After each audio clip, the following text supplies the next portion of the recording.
You can't replace part of the brain. Like, you treat them the same. Source of truth for the MedTech industry. Coexists with the puppets. Robot understands things automatically. Number one show in the MedTech industry.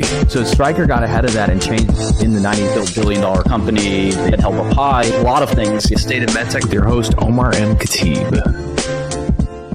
Hey everybody, welcome back to the show. And in extending our series, because it is Stroke Month, I'm really excited for today's guest is Dr. Robert Hamilton, who's the CEO and co-founder and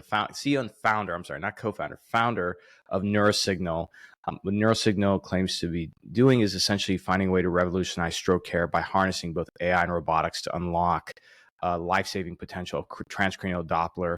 More importantly, using the power of blood flow data, which I think is really interesting in the sense that a lot of the direction that medicine is going now is how do we start unlocking the power of data within certain physiological conditions. Rob, thank you so much for joining the show. How are you doing today? No, it's a pleasure to be here. Thanks for having me today. Absolutely. And before we get into the details of stroke and the current standard of care, give us a little bit of background on yourself because you are a PhD and you're the founder. So tell us a little bit more about yourself and how you came about to start NeuroSignal. Yeah, my journey started at UCLA as a PhD student in biomedical engineering. I was unique in that I had the privilege of actually being in the neurocritical care unit every day with the neurosurgery team and the neurocritical care team. And so I've always felt that it's very important to be at the site of care, even as an engineer. And that was proved to be invaluable over the course of my study and shaping the future career and the eventual technology of NeuroSignal. So I had the opportunity to use my technical background in machine learning and signal processing, but also the clinical side of not only working in the neurocritical care unit and seeing those patients every day, but also working abroad and working in several developing countries and understanding the different healthcare challenges that they have comparatively to large comprehensive stroke centers or academic centers here in the U.S. Fantastic. Now, stroke, there's a lot of different areas that, technology and innovation could be applied to. What part of stroke do you guys specifically focus on, and what's wrong with it currently? Yeah, and I first want to say a tremendous amount of incredible work has been done by others to advance stroke care over the last decade, 2 decades, to really catch us up to other areas of medicine. But really starting and really what we're addressing is trying to understand the fundamentals and measure cerebral blood flow. By definition, stroke is an interruption of blood flow, whether that's ischemic or hemorrhagic, and having a much better accurate understanding of moment-to-moment real-time cerebral blood flow has a dramatic impact on not only the identification of stroke, but really more importantly, and where we're commercially focused today, is how to go about treating that stroke. What are the next steps in trying to understand what caused it? What are the underlying pathologies that ultimately led to that stroke? Got it. And one of the ways that stroke is currently being approached is through TCD or transcranial Doppler, correct? Correct. Yeah, TCD has been a fundamental technology that's been available since the early 1980s and has a mainstay in neurocritical care. However, because of the difficulty, has really not left that avenue, that venue. Being such a difficult technology to perform and interpret, it's really been relegated to those very high-end academic centers. Got it. So then this poses an issue to like 70 or 80% of the country in terms of being in more rural areas or even suburban areas, Yeah, I mean, even more than that. So we do know from data that despite having a great position in the guidelines and academic literature, TCD is only used in around 5 to 8% of hospitals around the U.S. that see stroke patients. So it is a very difficult hill to climb, and that is the one thing that we wanted to tackle very early on at NeuroSignal was how do we automate and democratize access to this fundamental tool. So only 5 to 8% are using transcranial Doppler. So the rest of them, what exactly are they using? Well, they're filling the gap. I mean, I don't think there's any silver bullet in, frankly, all of medicine or specifically within stroke. So doctors and their clinical teams pull together a multitude of information from different modalities, whether that be CT, CTA, MRI, long-term cardiac monitoring, blood-based biopanels, PTE. There's a wide variety of different technologies that are used to try and understand the pathology of stroke. Obviously, on the acute side, there's non-contrast CT and CTA. But as you start to try to understand the fundamentals of what causes stroke so you can actually get them the treatment they need, there's a whole battery of tests that are done from, again, long-term cardiac monitoring to standard echo, ultrasound to transcranial. Got it. Now, you have been on the record as saying that stroke is about 30 years behind like cardiac care, correct? Correct, yeah. Tell us a little bit more, like how, like that seems to be like a huge spread. Like why is that? Yeah, I mean, I think, and I can't take credit for, the individual that said that, so I'm just paraphrasing what was said. But if you think about other areas of medicine, whether that be cancer, cardiac, even, the surgical robotics world, stroke with the major trials coming out in 2015 for thrombectomy, as well as PFO closure data coming out 2017, 2018, we're really at the new frontier of stroke. And so really, if you look at even at the best medical centers in the world, we have 30 to 40% of these patients being diagnosed as cryptogenic strokes. For the listeners, that is no clear cause. So cryptogenic stroke. And so if you look at some recent data that came out in community-based hospitals, that's up to 80% of strokes are still, we know you've had a stroke, but we don't know why you had the stroke. Therefore, limiting the physician's ability to treat the underlying cause of that stroke. So a lot of that motivation has come to, despite advancements in cancer and other areas where we can genetically understand exactly what mutation led to that cancer, in upwards of 80% of cases in community hospitals, we don't know why you had the stroke, and therefore limiting our ability as a community to ultimately prevent that second stroke. Hey everybody, quick break. If you're a MedTech CEO or a product leader, you're going to want to listen to this. And I want you to imagine you're about to have a product launch. You've poured your time, your budget, your reputation into a device you're about to launch.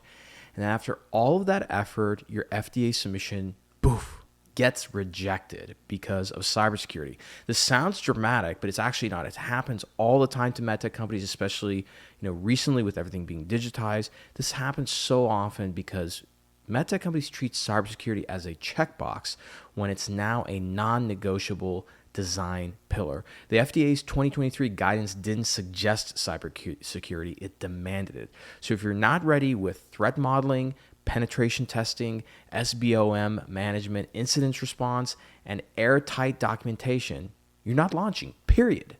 And here's what most entrepreneurs don't realize. Scrambling to fix these issues last minute can cost over $250,000 and delay your launch by months, which imagine the investment of getting delayed, right? The more you spend time in review limbo with the FDA is lost revenue, lost market share, and lost investor confidence. And yet, so many founders and entrepreneurs I talk to, they still treat cybersecurity as a postscript instead of a strategic advantage. Now, I've held off bringing this to my audience as a topic until now because there just wasn't a medtech-focused cybersecurity firm that I trusted, and that changed when I found Blue Goat Cyber. They specialize exclusively in medtech cybersecurity. They've helped companies like Biomarkers, Inogen, Natera, along with nimble startups to get to market faster with a 100% FDA success rate. I had the chance to meet the founder, Christian Espinosa, and his story really resonated with me. So after he sold his first cybersecurity company, Alpine Security, Christian actually faced a personal health crisis. He ended up in the hospital, and that moment made him realize how vital and vulnerable medical devices really are because a medical device saved his life. So he built Blue Goat to serve medtech CEOs and founders just like you. Whether you're pre-revenue or scaling fast, Blue Goat can offer fixed-free pricing, unlimited retests, and no surprises. This isn't bolt-on security. This is built in from day one. You wouldn't launch a device that hasn't been clinically validated, so why would you risk launching one that's vulnerable to attack? Blue Goat will secure your device, simplify your submission, accelerate your approval, and they'll do it in a way that fits your budget, your timeline, and your team. So here's what I want you to do next. Go to bluegoatcyber.com, schedule a discovery call. They do these amazing calls. They'll do an analysis with you, educate you more, because the cost of waiting could be everything that you've worked for. So that being said, go to bluegoatcyber.com and schedule that call now. Let's get back to the episode. Now, in our research, the other standard of care technology is TTE, or transthoracic echocardiogram. So can you sort of dispel like the differences between like when they use TCD, which is transcranial Doppler, versus transthoracic echocardiogram? Like, when you go to like a stroke center, are they using both, or how are those two things? No, we'll take a step back and kind of walk through the process a little bit of somebody experiencing a stroke. And so, they'll eventually make it to a comprehensive stroke center, hopefully, or a primary or thrombectomy capable center. They'll get their non-contrast CT to rule out a hemorrhagic stroke. They'll get their CTA to try and understand, is this ischemic stroke? Is it a large vessel occlusion? Where is that lesion? After that process, and whether they've received thrombolytics or aspiration or mechanical thrombectomy, then the physicians get to work on trying to understand what caused that stroke. And a fundamental piece of that is looking at the heart. The heart-brain connection has gained a lot of momentum over the last several years, understanding that what happens in the heart will eventually impact the brain. And TTE, or the echo, to look at the structure of the heart, is a mainstay there. And to be clear, will continue to be a mainstay at looking at the function and the structure of that heart. Where, unfortunately, TTE lacks significantly is in the identification of a very specific pathology known as a PFO. So we're all born with a PFO. That's a hole in the upper chambers of our heart. But in a vast majority of us, 75%, it closes it. But if you look at those individuals that have an ischemic stroke, you can have upwards of 50% of those patients have that hole in the heart. And why is that hole important? That hole is important because blood clots from around the body can end up going through that hole and end up in the brain. And so this is why, the Gore and the Abbotts of the world over the last several years have run their trials to show that if you've had a stroke and you close that hole, then your chances of a secondary stroke get reduced dramatically, 70, 80, 90% reduction in stroke just by closing that hole in those younger stroke patients. So and back to your original question, unfortunately, TTE, paradoxically, is not very good at looking at the hole in the heart for a variety of different reasons. TCD, on the other hand, has been shown to be very, very accurate in identifying that specific hole in the heart, which can contribute to stroke. And TCD is, again, that's transcranial Doppler. Yeah. So is there like a specific heartbeat that's or sound that's being emitted if you have a PFO? Well, it turns out that the way we find a PFO is we inject microbubbles into the body. They cross that PFO. So they cross from the upper chambers of the heart. And what you're trying to visualize if you're looking at a TTE bubble study is those bubbles moving across. Now, unfortunately, it's like looking through a picket fence through your ribs, and it's very difficult to see these bubbles moving in 3 dimensions. But luckily for us, those bubbles go into the right side of your heart, up to the brain, or into the left side of your heart, up to your brain, and we visualize them in the brain. And it's really quite easy to identify these once they enter the brain. So once we see those bubbles, we know that there's a right to left shunt or a PFO somewhere in the. And so currently, like with both TTE and TCD, these are more reactionary approaches. Like once somebody has a stroke, or is it used in screening somebody where they might be at risk for stroke, and these tools are used? Like, yeah, currently it's used as a workup for secondary stroke prevention. So once somebody comes into the hospital, similar to long-term cardiac monitoring or other forms of workup, trying to understand what is the origin of that stroke. There are many physicians in other areas of PFO closure that expand that ultimately to the screening realm. How do we get to preventing the initial stroke from happening by, identifying high-risk individuals that might have, hypertension, smoking, might be overweight? How do we, if we identify those patients that have a PFO, does it make sense to close them prophylactically? Now, that hasn't been done, but that's a goal of the community. How do we get ahead of this instead of just preventing secondary strokes? Got it. And so then that's kind of a good segue into how you as an entrepreneur decided to bring an innovation to solve this. So what about the NeuroSignal platform does does it differentiate between, from these different technologies, and how does it make the clinical process better? Yeah, TCD has the benefit of being around. It's very well understood by neurologists, but unfortunately, as I said, even my PhD advisor during my dissertation called it a random number generator. And so if we could solve the problem by making it democratizing access and making it consistent, how does that change? And that's really a game changer.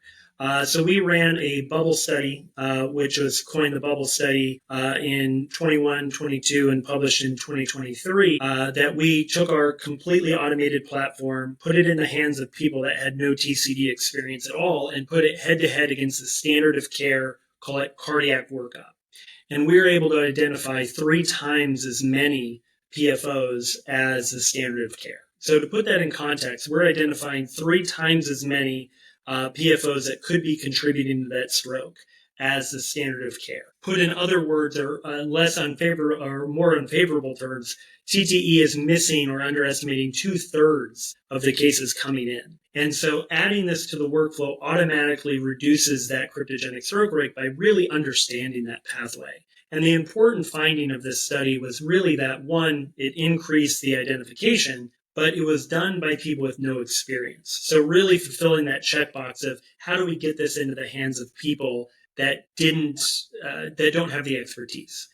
We were fortunate enough to actually have an editorial written about that as well that said this has a chance to really revolutionize care outside of those large academic centers. And we've been fortunate over the last couple of months. Multiple publications have really replicated what that clinical trial showed, that you can put this in the hands of novice users and dramatically increase the identification of this, potentially deadly pathology. Got it. And, according to our trusted market intel team over at LSI, about 30% of stroke patients miss the critical intervention window due to delayed diagnosis. And so your platform helps with reducing that gap, correct? Correct. And, we're starting and we're commercially launched today in the US and Canada, focused on this idea of cryptogenic stroke. But it is important to know that the identification of blood flow goes far beyond just PFO. And, we have great customers in the neurocritical care unit. We have fantastic customers early stage looking at how monitoring blood flow during OR cases can help identifying strokes during complex cardiac procedures like aortic dissections, TAVRs, and others. And then finally, kind of on the bleeding edge, is we've done a lot of work in large vessel occlusion detection, not only in the hospital, but studies will be starting soon on the pre-hospital side as well. Got it. Yeah, I'm gonna bring up your device here in a second. I found it on YouTube, but essentially, you can talk us through this, because essentially you guys use a combination of some level of what it seems to be computer vision and AI and robotics to really unlock the value of blood flow, correct? Correct. And so we've taken a decades-old technology, which is benefit from, tens of thousands of articles, academic articles, great guideline presence, existing reimbursement, coding, coverage, and payment, but just really fit that with robotics and machine learning elements to automate the collection of that data. And that's really where the major innovation, which I owe completely to our incredible team, that has brought that to market. Got it. So let me bring up this video for those who are watching on YouTube and Spotify. Maybe you can give us a little play-by-play here in terms of what we're looking at. Here we go. So what you're seeing is on the screen is the 2 largest arteries bringing blood flow to your head. So if you put your fingers on your neck and you feel blood flow moving into your head, those are through your carotid arteries, and they go into something called the circle of Willis. And so transcranial Doppler allows us to quantify real-time data and emboli in those large arteries. And so what we've coupled a completely automated robotic system that uses first cameras to register to the robot, and then a 5 degree of freedom robotic system that has been trained over nearly a decade to quickly identify those vessels of interest. And to put this in perspective, on average, we collect this data in around 2 minutes. If you were to brute force search it, it would take 10 plus hours to look through all the different areas of the brain that we need to. And so the machine learning elements have really come into how do we drive the robot automatically and identify these regions of interest very quickly. So somebody with no TCD experience can implement these life-saving tests immediately. And the two parts of the transcranial Doppler that you're using, it's going through a specific part of the skull. Can you talk about that? Yeah. So where you're looking at anatomically is ultrasound. Unfortunately, doesn't get along with bone, but there is a thin spot near your temple that is thin enough that ultrasound can get through. The difficulty with ultrasound through the brain is that it's different for all of us. It's different based on race, gender, and a variety of other factors. And so the real innovation was, how do you drive a robot to first find that thin spot in the skull? And then once you find that thin spot in the skull, search within the brain to identify the vessels of interest. And obviously, there's a lot of AI and signal processing that happen after that to help decision support tools for those physicians. However, the real secret sauce early on, especially commercially now, is the ability to identify those regions. And if you think about it from a hospital perspective of workflows, being able to expand their current headcount's ability has a great advantage for those centers by not adding specialized headcount, which, in physically difficult times is always a difficult thing to do. Got it. And, one of the main things that you guys are using the technology for is that for people who have stroke, they're going to go in for some assessment. Right now, a lot of it's being done manually, but doing this with a combination of transcranial Doppler ultrasound and, more importantly, robotics and AI, you're able to identify those people who had that patent foramen ovale or PFO, and then they can get that treated to prevent secondary stroke from happening, correct? Correct. And I look back at some of the moments from starting a company, and one of those was really about identifying a patient that otherwise would have gone undiagnosed without our technology. And I'm privileged to work with incredible physicians across really the US, Canada, and Europe. And we have identified almost weekly, I'll get a call about individual patients that would have otherwise been sent off as PFO wasn't the cause. And that patient ends up coming back correctly identified with our technology. They get the workup and they get that closure. So not only is there great benefit for that patient, right? They have a peace of mind that that secondary stroke now has been reduced by, again, 70, 80, 90%. That physician and that clinical team also knows that that patient now has a definitive diagnosis of what happened. And then obviously economically, there's a great advantage to that hospital in understanding and correctly identifying those cases.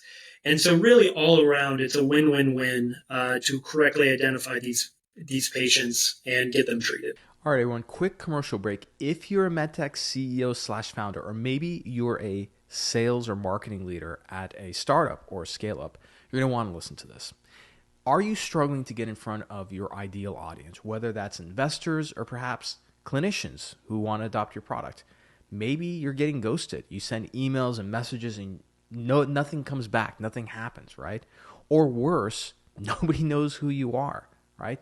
In business, visibility is everything. And I always tell people, if you want to persuade before persuasion can happen, you have to learn how to get attention. So if your sales team is desperate for traction, clinicians don't know your name, investors have never heard of you, you're losing opportunities every day. And that needs to change now. Not tomorrow, not next week, now. That's where my company, Katib & Co. comes in. We don't just do marketing, we do growth. We figure out how to engineer markets by creating magnetic messaging that makes you impossible to ignore.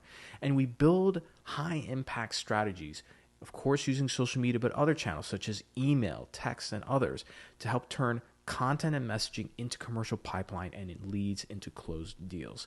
As an example, we worked with a surgical robotics company in raising a $31 million Series A, and then they needed help on their pre-market release. So we packed their CRM with 198 surgeon leads and nurtured them down that ended up becoming 4 closed hospitals. 4 hospitals closed and adopted this technology within a period of 6 months, and they got 2 great key opinion leaders in the process. So whether you're a startup founder wearing too many hats, or maybe you have a marketing team that's just spread too thin and they don't have the expertise, My team and I plug in and partner up with your company, and we amplify your reach. From crafting powerful sales scripts to optimizing your team's demo calls, creating content, having it go out on a consistent basis, we transform your outreach into a growth engine. So if you're ready to dominate your market, you're ready to become a no name and people to know of you and take your calls and take your meetings, I want you to act right now. Don't wait anymore because you've already wasted it plenty of time. Go to growmymedtech.com. That's growmymedtech.com. And I want you to schedule a quick call.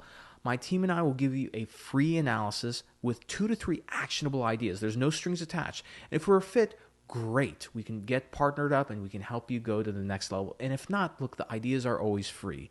So do not wait and don't waste any more time. Go to growmymedtech.com right now and let's make you the go-to name in your niche. Now, let's get back to the episode. And just for context for people in terms of the data, right now within the United States, we have a population of about 335 million. It's estimated that about 25% of the population, which is 84 million people, live with a PFO. So it's actually a very, very large amount. Yeah. And once your platform helps identify the PFO, what's the next step in terms of the patient journey? Like, how do they get that fixed? Can it be closed pharmaceutically? Is it something that's a procedure that needs to be done? How does that get treated? Yeah, and a lot of great work. If you look at the PFO closure trials, and this will continue to expand, but the trials and indications right now are if you're a patient that's under 60, 65, and you have a PFO and you've ruled out AFib. And so it's very important from a clinical workflow perspective that these patients are going to get worked up. They're going to get their AFib workup, whether that's, a link monitor for, 30, 60, 90 days, whether it's a Zeo patch for 2 weeks or a Holter monitor. Once they rule out AFib and they have a PFO, there's a great scale that I won't go into now, but will help that clinical team make that diagnosis and say, okay, this is a good candidate for PFO closure. We're likely PFO is a contributing factor to that. What the groups are working on and the therapeutic companies are obviously expanding those indications. And so whether that's increasing the age or increasing the breadth of that, we've known for a long time that PFO and migraine are linked together. And so, PFO and migraine are linked together. Migraine are linked together. So interesting. Not only stroke, but as you start to think about, as hopefully over the next several years, we have a better understanding of where does PFO and PFO closure lead to reducing, intractable migraine. And there's a lot of studies ongoing. There's been a lot of publications in this area. We're solely focused today on obviously the stroke market.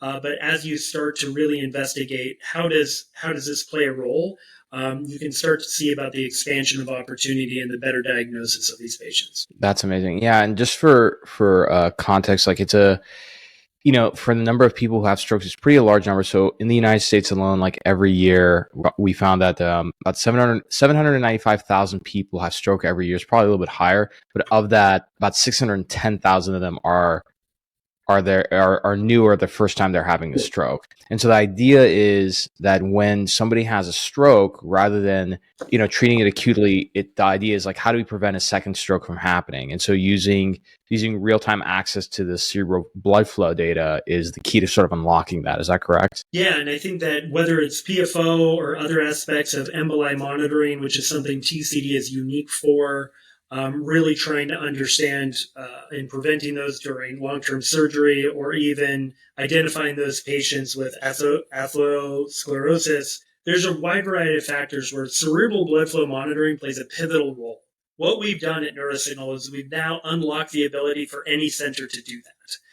And to be clear, even centers with great coverage today, comprehensive stroke centers, getting somebody and locking up these high value individuals for a long time is difficult. And so providing them some level of automation really gives them the ability to expand care. When I was at UCLA, even though we had a full team, oftentimes we would have to kind of rank the patients based on the ability to get the proper test done. And so giving some level of automation even to the top 1% of centers is going to dramatically change how we monitor and identify stroke all the way down through community-based hospitals. Interesting.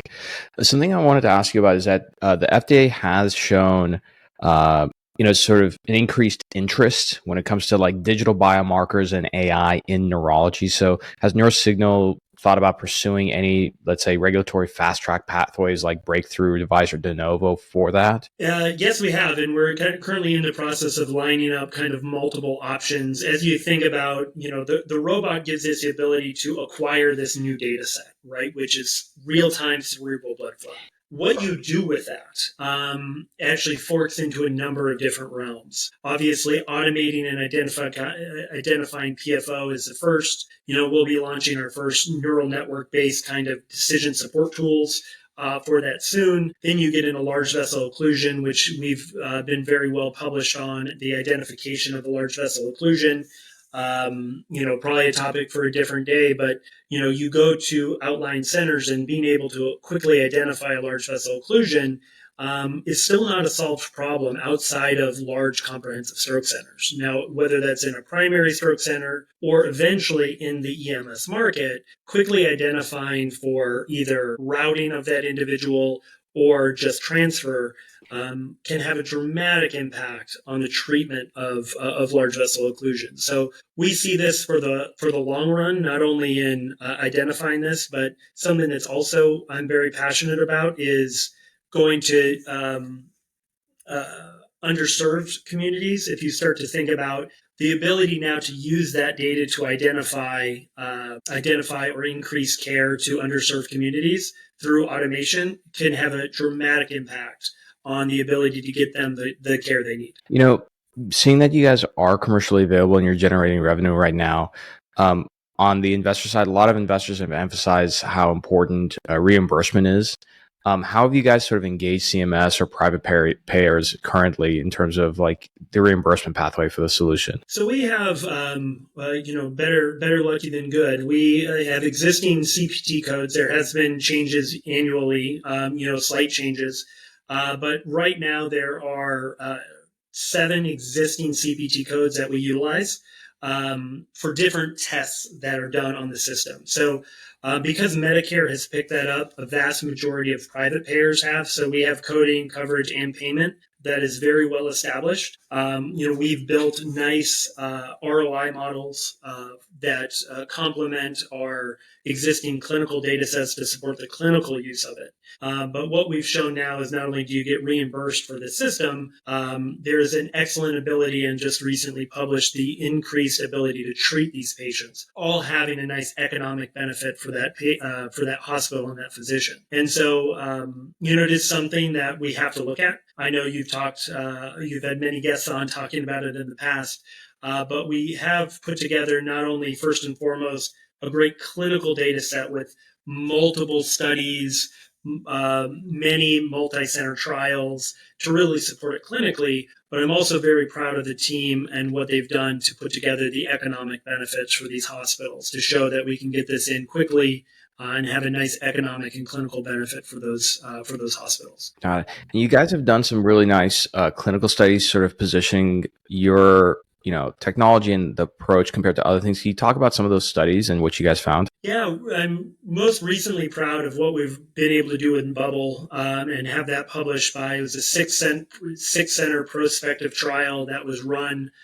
We sponsored it, but let the steering committee kind of take that and run with it. That has been fantastic. And again, it had a nice editorial that was published with it that said this has a chance to change care, but more data is needed. Just in February of this year, we had HCA and CommonSpirit publish their single center data that replicated that work from Bubble, showing that you can integrate it within their workflow. Both of those studies actually being larger than the initial study. At ISC and ACC this year, we published multi-center real-world data that showed that, again, we replicated what had been done in a Bubble, and it worked out well. And then probably the crowning achievement so far was the AHA had their most recent PFO guidance or PFO state-of-the-art analysis come out in January of 2024, citing our work and actually moving TCD within the workflow for cryptogenic stroke. So really kind of from very early on bedside development all the way through being mentioned in the guidelines and having strong reimbursement has been a labor of love for this team for a while, but we felt that it was very important to show the clinical side as well as develop the economic side.